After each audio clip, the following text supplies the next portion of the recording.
वास्तु के अनुसार किए गए कार्य शुभ और मंगलमयी परिणाम देते हैं।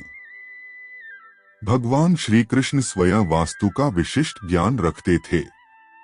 युधिष्ठिर के राजतिलक के समय श्री कृष्ण ने उन्हें राज्य और घर की सुख समृद्धि के लिए वास्तु के उपाय बताए थे। यदि श्री कृष्ण के बताए उन वास्तु नियमों को लोग आज अपने जीवन में स्थापित कर लें तो निश्चित ही इसके शुभ परिणाम मिलेंगे।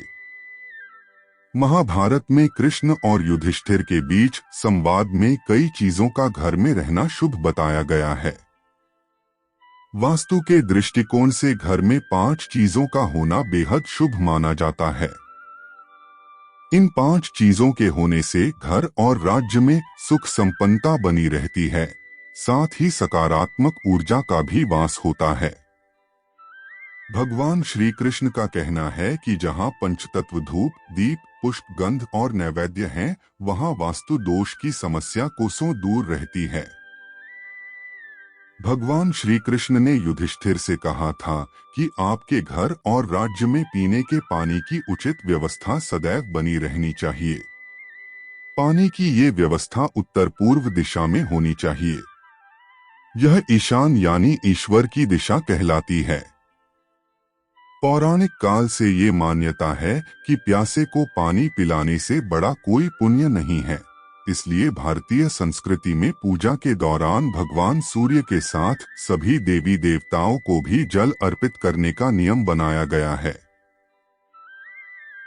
भगवान कृष्ण ने युधिष्ठिर को पौराणिक कथन की याद दिलाते हुए कहा, जिस प्रकार हजारों विषैले सर्पों के लिपटे रहने के बाद भी चंदन वृक्ष की सुगंध तनिक भी कम नहीं होती है, ठीक उसी प्रकार चाहे घर पर कितनी ही नकारात्मक शक्तियों की नजर क्यों न हो, चंदन रखने से सभी बुरी शक्तियों से आपकी रक्षा होती है। इसलिए घर में पूजा स्थान में चंदन रखना चाहिए। शास्त्रों में गाय को सबसे पूजनीय माना गया है, इसलिए उसके दूध से बने घी से घर में प्रतिदिन दीपक जलाना चाहिए। ऐसा करने से आपके घर पर देवी देवताओं की कृपा बनी रहती है। ये भी ध्यान रखें कि घर में घी कभी खत्म न हो। युधिष्ठिर को सुख समृद्धि के उपाय बताते हुए भगवान कृष्ण ने कहा कि शहद एक ऐसा पदार्थ है जिससे न केवल आपकी आत्मा शुद्ध होती है, बल्कि इसे घर में रखने से वहां का वातावरण भी स्वच्छ हो जाता है। दरअसल शहद इतनी खूबियां या कहें सकारात्मक शक्ति होती है कि वह आपके घर में मौजूद सभी नकारात्मक तत्व को नष्ट कर सकता है।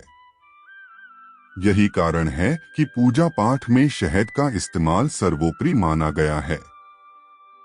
कान्हा आगे कहते हैं कि शहद को हमेशा स्वच्छ जगह पर रखना चाहिए। परिवार के सभी व्यक्तियों को हर रोज शहद का सेवन करना चाहिए।